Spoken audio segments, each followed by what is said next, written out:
ଏହି ଅବସରରେ ଅଭିଭାଷଣ ରଖି ମୁଖ୍ୟମନ୍ତ୍ରୀ କହିଥିଲେ ଯେ ବାର୍ଷିକ 11,000 କୋଟି ଟଙ୍କାର ବ୍ୟୟବରାଦ ହୋଇଥିବା ସୁଭଦ୍ରା ହେଉଛି ସ୍ୱାଧୀନତା ପରବର୍ତ୍ତୀ ଓଡ଼ିଶାର ସର୍ବବୃହତ ମହିଳା କେନ୍ଦ୍ରିକ ଯୋଜନା, ଯେଉଁଥିରେ 21ରୁ 60 ବର୍ଷ ବୟସର 1 କୋଟିରୁ ଉର୍ଦ୍ଧ୍ୱ ଯୋଗ୍ୟ ମହିଳାଙ୍କୁ 5 ବର୍ଷ ମଧ୍ୟରେ ବାର୍ଷିକ 10,000 ଟଙ୍କା ଲେଖାଏଁ 2ଟି କିସ୍ତିରେ ମୋଟ 50,000 ଟଙ୍କା ପ୍ରଦାନ କରାଯିବାର ବ୍ୟବସ୍ଥା ରହିଛି।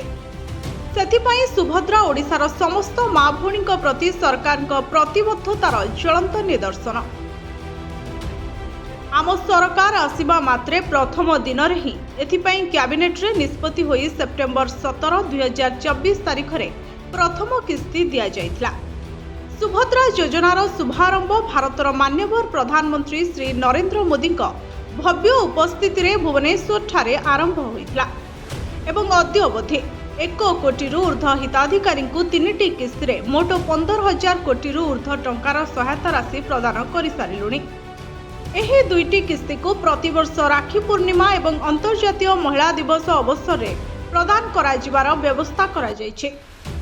ଏହି ଯୋଜନା ମାଧ୍ୟମରେ ସରକାର ମହିଳାମାନଙ୍କ ଜୀବନର ଏକାଧିକ ଦିଗରେ ଉନ୍ନତ କରିବାର ଲକ୍ଷ୍ୟ ରଖିଛନ୍ତି, ଯାହା କ୍ରମଶଃ ସଫଳ ହେବାରେ ଲାଗିଛି ବୋଲି ମୁଖ୍ୟମନ୍ତ୍ରୀ କହିଥିଲେ।